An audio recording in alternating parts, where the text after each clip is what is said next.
aho hambere insiguro yaho gusaba irembo ryafise n'irikundu ryitwa irabwa. Ahantu rero hari umwana w'umwigeme, hari abigeme baraharaba cane, bongeye bavuga bati ntawe ukebera hadakeka, aho ukeka ikintu urahakebera ujo haraba. Iyo baravye rero gusaba irembo haba hari umuntu yitwa umuranzi. Umuranzi yaravuga ati muri ruriya rugo hariho umwigeme, kubu hariho nk'umuntu umuvyeyi ariko avuga ati jewe twebwe umusore agomba kuva ku kirambi, none rero reka tumwubakire. Kera inzu bayubaka mu minsi mikeya cane, hanyuma rero bakabarondera umugeni rero yapfa, hakaba rero uwo munyamuranzi akavuga ati hariho umukobwa hanaka. Abantu rero ntibitegura nyene ngo biteguke, baja babona abantu baza ari bakenya, ari nka 4 5, hanyuma bagashika n'inshishiro kugira ngo ntibaterane ubwo, bagashika bakagira ati none bagaca bahamagara umutami yari ntihajya mu rubanza wumva ngo nyene irembo nyene irabwa.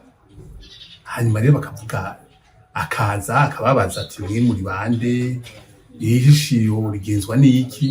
Bakabwira ati nukuri twe turi abantu twari tuje kuzosaba ubufasha, gusaba ubucuti ngahe iwanyu.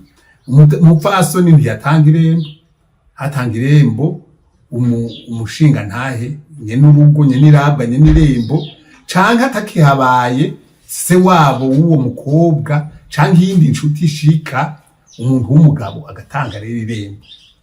Ariko rero urumva abo bana ntibaba bazinanye, kera ntibaba bazinanye.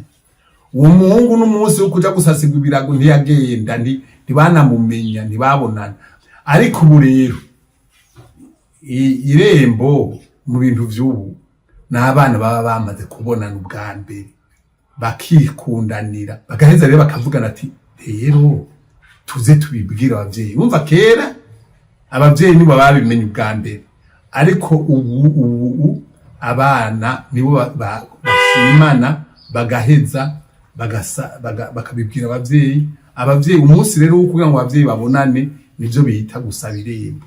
Nukuri ndakunda kuvuga ko ibintu vya kera vyari vyiza, mugabo igihe vyo gusaba irembo ivy'ubu nivyo nkunda. Abana batangure bimenyanire, uburyo babikora jewe si bwiza na gatoya. None umwana utinyiki kumusaba gushika mw'irembo haba, none hamwe bagira ngo baje gutora umugeni bazomutora mu kabari. Vyiza rero urashobora kugira irembo ntitira gusaba abantu benshi n'amashishiro maremare.